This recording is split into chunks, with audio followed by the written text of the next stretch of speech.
The Canadian Prime Minister, Mark Carney, whose entire career was built on climate change. He was for weird reasons we won't go into, he was the head of the Bank of England for a while, telling the whole world that the climate change, we were all going to be doomed. It was all death and destruction, and the world had to change its economy and all this stuff. He's also a big favourite of Klaus Schwab's World Economic Forum. Same thing, climate, climate, climate, for years on end. He's now Canadian Prime Minister. He's made a speech yesterday.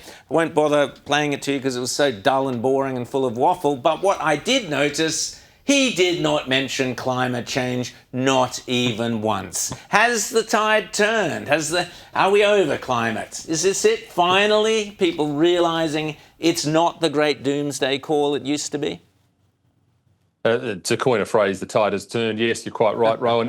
Look, I was thinking about this the other day. I really do feel like it is. You know, it wasn't that long ago inside that building in Canberra that you would walk in and that's all you'd hear about, from the most entry-level first-term MP all the way through to the Prime Minister. And I got to say, my side of politics as well, kind of, pandering to that notion for a long period of time as well. Now, it just does appear that the switch has been switched off, and I think they have run their race because the numbers just don't stack up. All of the things that we were told were going to happen don't happen. My former colleague, great man, former Senator Eric Abetz, used to have a spot down in Salamanca where he would go routinely and take a photo because it was meant to be underwater apparently for a long period of time, never was.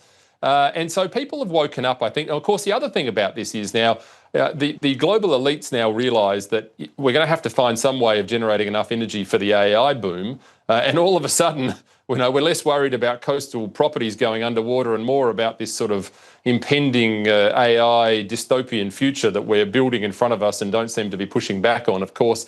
But the good news is that the climate change nonsense is drifting off. The bad news is that, as Margaret Thatcher said, this style of socialism, which is what the climate agenda ultimately was, just a rebadged form of socialism, will burrow its way to the top just like it always does. Margaret Thatcher said it, it never changes, it just changes its clothes, communism. And they'll say that's outrageous and it does, how you hate the planet and all that sort of nonsense. But that's the truth. It will. This brand of socialism will find its way to the top of the tree again. Well, Mark Carney was busy trying to create some, without saying the word. He also never mentioned Donald Trump in his entire speech.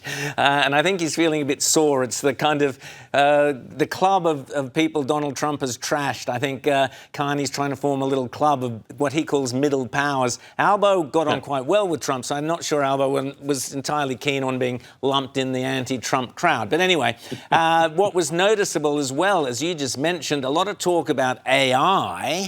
But of course, AI requires vast amounts of energy that renewables can never, ever provide. Now, I want to just ask you finally about the Farah by-election. This is the one that Susan Lee's spat the dummy and headed off. That's okay. That's up to her. May 9th. What do you think is going to happen? Can One Nation actually deliver on this recent massive surge in the polls? Yeah, well, look, I mean, it has been a massive surge and there's no denying that. And, people like me and people like you, Rowan, have been saying for a long period of time that One Nation are, I think, and I don't want to put words in your mouth, but are showing the blueprint for where the Liberal Party should be going. Absolutely. And this is the test. This is the test. I mean, this is going to be the one which shows us where that's up to, and a test for One Nation as well, a test for the Liberal Party. It's a seat we have to win. It's as simple as that. And, I think we are now heading in the right direction with Angus, but it is going to be a difficult race. And the other thing that's interesting about Farah is the number of candidates that we're going to see. So it is going to be a completely different by-election on May 9 than we saw at the general election a year ago. And a massive test. And, we have our own test here in South Australia. The 21st of March is the state election here. So these are the markers for where the party is up to in terms of its remediation.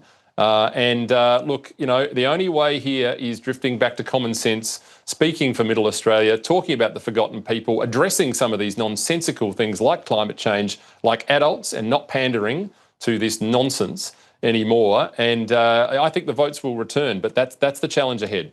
Alex Antic, thanks for joining me.